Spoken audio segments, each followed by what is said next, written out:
Hi guys, I'm Johnny, welcome to TGS Air. Today we're going to be having a look at this classic, the Feinwerkbau 127. Here it is on the back. You have a nice unbranded heel plate, leading on to a fairly unexciting but extremely lightweight beach stock. So these were launched in 1973. You had the 124 and the 127.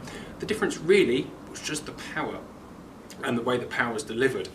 The 127 was, to be honest, about 13 foot-pounds, but was tuned back for our market, and the 124 was just over 10. It means the 124 actually had a slightly nicer firing cycle because the actual spring compression in these guns is insane.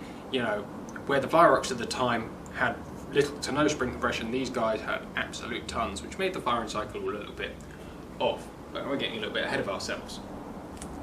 So, approximately 60,000 of these were made. They weigh just over 3 kilos. They're just over a metre long. They are a really nice, very well built, lightweight hunting rifle, although very good for plinking as well. They were at the time something in the middle of the range, at a time when it was a BSA or Viroc option, and that was it. They are a very simple break barrel, 53cm barrel I believe, direct cocking linkage, spring powered air rifle. Worth saying before we go any further that they are generally, if they haven't been serviced, they are usually in need of a service. The piston head in these was made of a really crumbly plastic that was great at the time, I'm sure, but hasn't stood the test of time. So having a new piston head fitted, if you haven't done in your original one, would be a really good idea. So we do get a lot of these in for service because they shoot all over the place and will have very little power. And this is why, generally, if you own one or are looking at buying one, definitely worth making sure that has been done. For some of the direct cocking linkage, these are very, very smooth. Very smooth to cock. My only real concern with it was the trigger. The trigger is a really simple animal and as such actually works quite well. The safety is also very simple, just a little wing safety out the back here. You pull it out, S for safe, you push it in and it shows red for fire. It is a true trigger block and that's quite nice. The trigger isn't bad. The problem is you get spoilt nowadays with even some of the cheaper airgun triggers being good, or if you shoot a Viroc, the record trigger unit in its immense quality. So this is a Mark II with an aluminium trigger, and it's actually a deluxe model because you have a black plastic pistol grip cap and you have the checkering here, very stylish. And actually, looking at it, it was hand done, hand checkered beach. I mean, the power to the man who did that. He's got more patience than I do.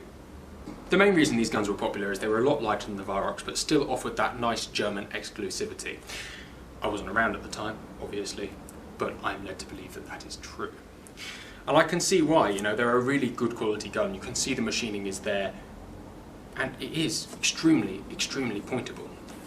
But enough of talking about it. We're going to go to the range now and fire some shots through, see what she runs over a chronograph, and see how she shoots on paper. The only thing I do know is that these mounts, when it came in for service, had little paper shims in, so I'm probably vaguely worried about how it's going to zero, but you know, nothing ventured, nothing gained. Let's give it a go.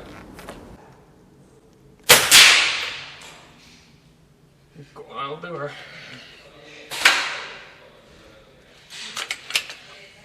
So this little 3 kilo rifle actually shoots exceptionally.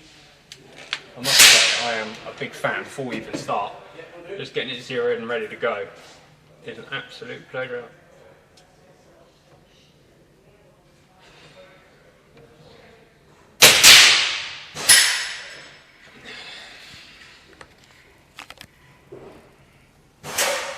Right, so we're zeroed. As we do, let's start with a chronograph test.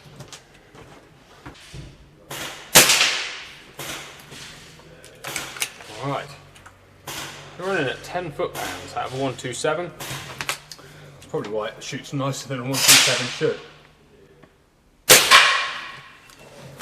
There we go, 533, 529. This has just had new piston and breech seal, so one would hope that it was fairly consistent. 528. Finally, it's got better consistency than some of the PCPs we shot recently. 534. Spread of 6 foot-pound. 6 feet per second. It's been a long day. 535. 7 feet per second spread. Oh my goodness.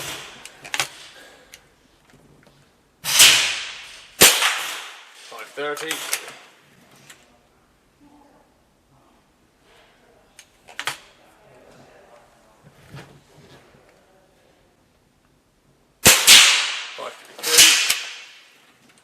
Alright, there we go. I'm going to do 2 more shots. Oh, a bit of a powerful one. Could be my fault, the barrel was not aligned properly.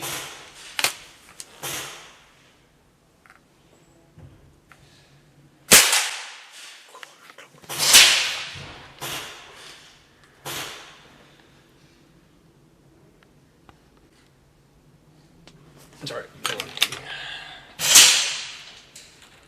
even a powerful one either. It's depressing, isn't it? So up until the end there, we had 7 feet per second variation, and then we just ruined it by a reading of 524. But let's call that the freak flyer, shall we? And 539. Oh, we're going up the other way. So there you go. A spread of 15 feet per second, max 539, min 524.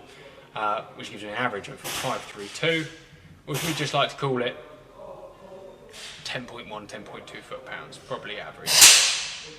What's 532? 10.1 foot-pound average. Let's see how she shoots on paper, shall we? Because she shoots real smooth.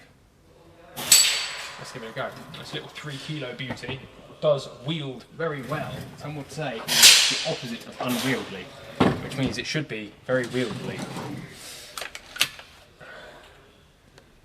They're not too hold fussy either, these 124s, 127s even. I found they're actually quite pleasant to shoot as they go. As long as you shoot them like a spring and don't bolt them down anywhere. I'm shooting a target at 45 degrees here, so we might have to forgive windage a little.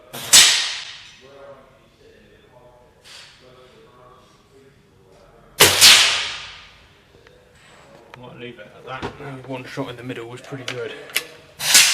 Always remember to hold your barrel down so it doesn't spring up and bite you in the mouth. These guns have no anti-bear trap, so they are quite capable of doing that. Safety on the back.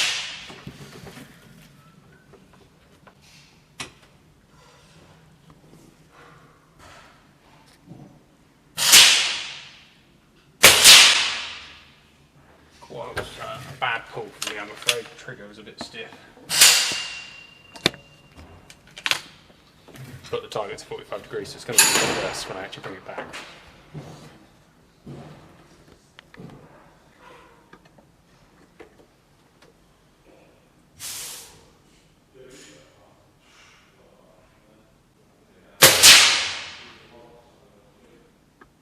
Ain't bad, you.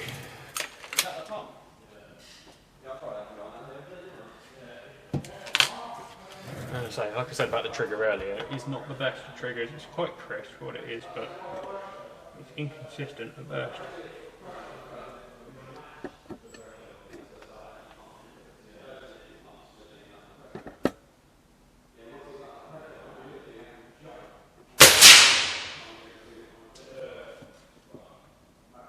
Right, man.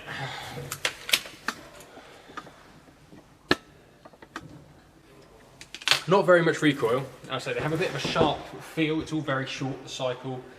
It doesn't hoof you like a HW35 can. Just jump short and sharp. So if you take one of these apart, you do need a spring compressor, by the way, or else just bad things can happen. Sorry, I couldn't resist. There's so much steel on this side of this range that actually kind of, it's nice to shoot a little bit of it.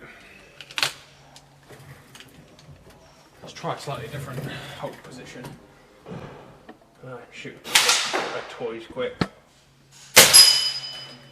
it was a good ring, wasn't it?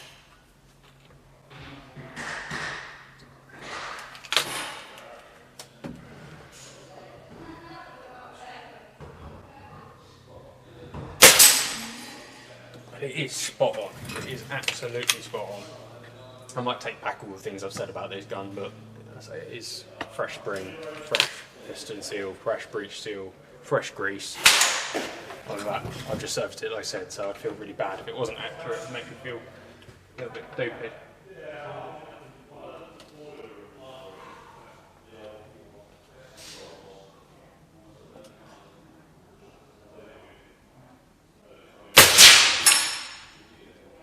should go and turn that target straight, but this is my last shot in the group.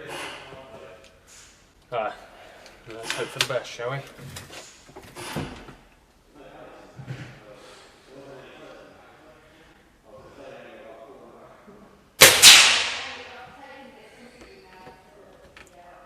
We're going to get the target, see how we got on. So here's the target. Actually, if you look at it more like that, that was kind of where I was shooting. As soon as I shot 8 pellets at it, I reckon that's 5 in the middle and you've got 1, 2, 3 strung across the top.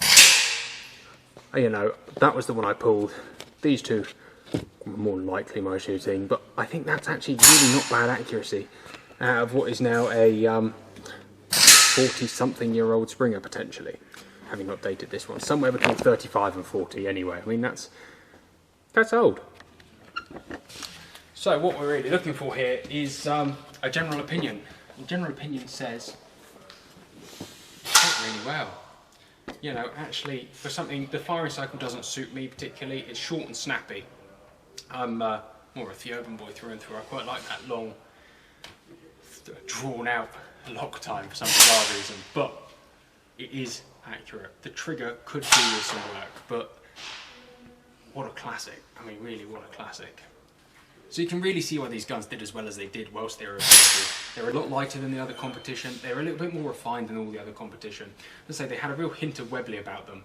And oh my god, look how much that scope's moved back.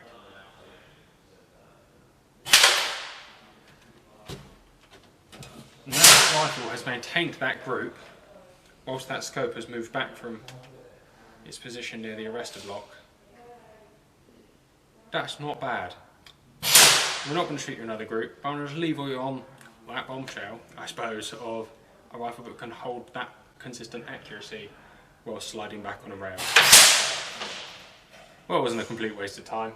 I got to shoot, and I'll probably get to shoot it again sometime. But until then, we'll see you later. Take care.